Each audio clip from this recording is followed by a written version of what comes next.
na mga sir. So ito yung ano, dating gasolina na kinonvert, no.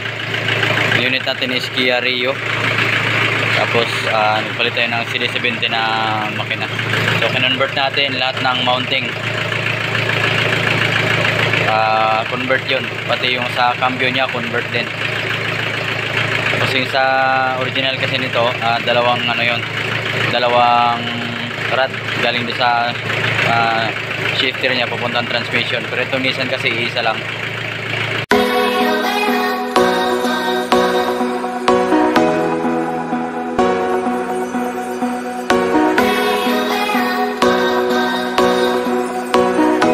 Ayan, update tayo dito sa ating Kia Rio na may makina na CD17. So yung status dati is bumubulwak na, no. So ito yung kanyang radiator dati na yung umuusok na dyan sa kanyang ano, lagayan ng tubig sa may radiator. So yan yung ano, nangingitim. Yan. So yan yung kanyang radiator cap. So ito yung kanyang ano, nawala na yung pagkatanso, nangitim na rin. So yan, meron na tayong tubig, so wala pang coolant yan. Magpapaandar na tayo ngayon. So naputol yung ating return hose, or di bali paandarin muna natin. So nakapaglagay na ng tubig, no. Tapos dapat i-coolant natin to. Tapos pag naglagay kayo ng tubig nito, yung mga CD17, kasi mahaba yung hose, yan, kabilaan yung hose yan, malayo. Meron yung bleeder dito na meron 10mm na bolt. Yan, so lulugan nyo lang dyan. So parang sa mga multicab din to, sa mga scrum na back engine, may mga bleeder, yung malalayo yung radiator, no? Yung nasa harapan. So ayan, meron siyang bleeder dyan na 10mm na bolt. Tanggalin nyo lang yan kapag ka nag-bleed kayo ng tubig. So papaandarin na natin to. Naikabit na, no? Naikabit na natin yung mga ibang binaklas natin. Ang wala na lang is yung valve cover. So yan kanyang valve cover para ma-check natin yung ano, langis kung umakyat. So nailagay ko na rin yung takip kabilaan. So gagawin na lang natin is papaandarin na natin syempre. Tingnan natin kung anong resulta ng ating ginawa. Okay, so dito madilim, neutral natin.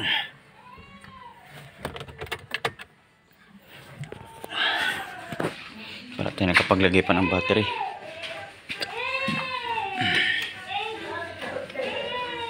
Lagay muna natin. Lagay muna natin. So try na natin paandarin. So ito, hindi pa tayo nakapag-heater. Nasa kabilang side yung push button, pero try natin na hindi na i-heater kung under siya.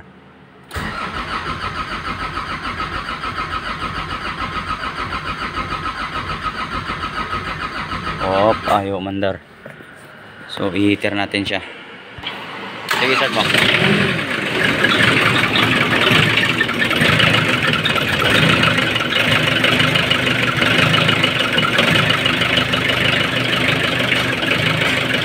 Bakit yung ating langis.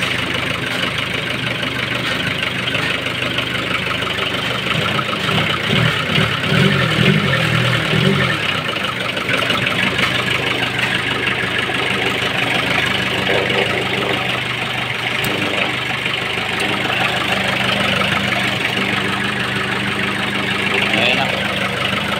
Andar na.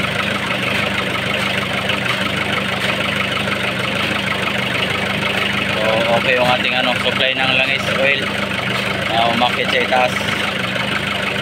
Tapos lagyan na muna natin ang takip. Patayin mo muna nyo, lagyan mo natin ang takip.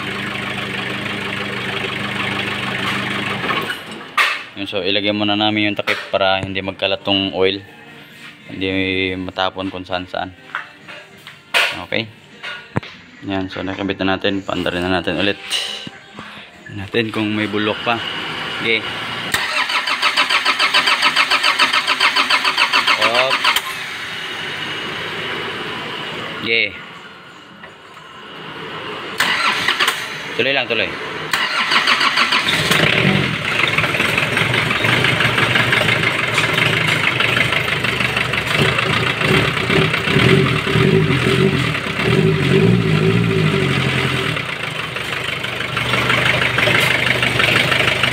Lagyan mo ang tubig nyo.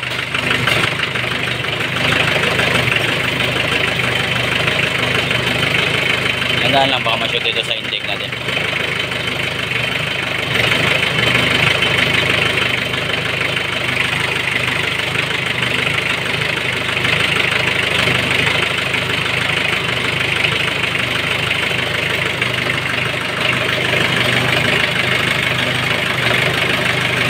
Okay, bigyan mo.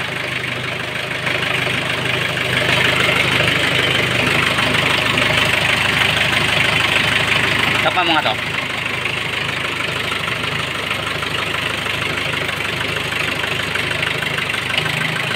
Ilagyan mo. Ano yung vibration niya.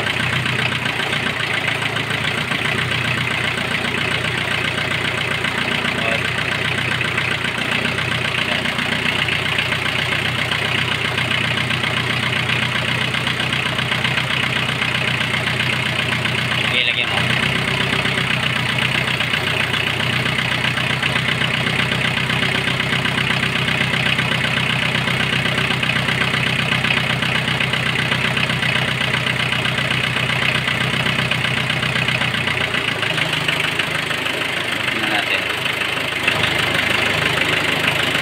Bumbayin muna natin dito. Ilagay mo. Okay.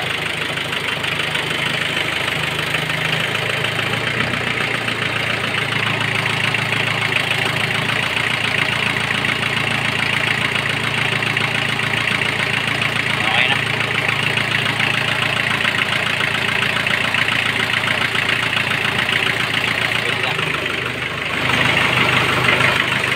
Ito kailangan may ano, kailangan malagyan natin dito. Oo, start na yan. Oy, hard starting. Okay, yun o.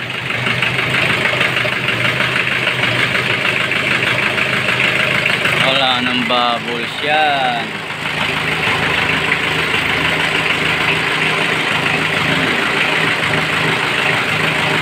Kung may bubbles yan, makikita nyo dito, unti-unti tataas yun. Doon yan na lang, sa vibration na lang yan.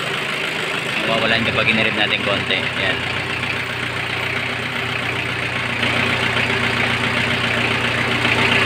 Yan. So, pandarin lang muna natin siya nakaganyan.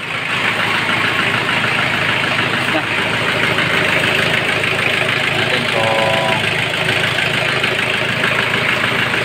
hindi siya magbabago.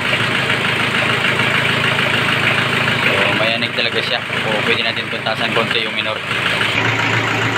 Alright, so wala na. Wala nang singaw.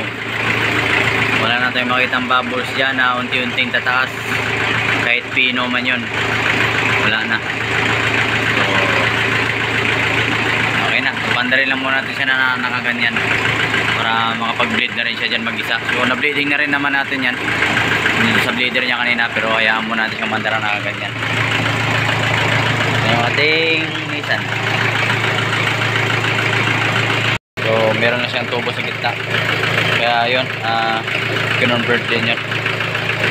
So okay na naman yung andar niya.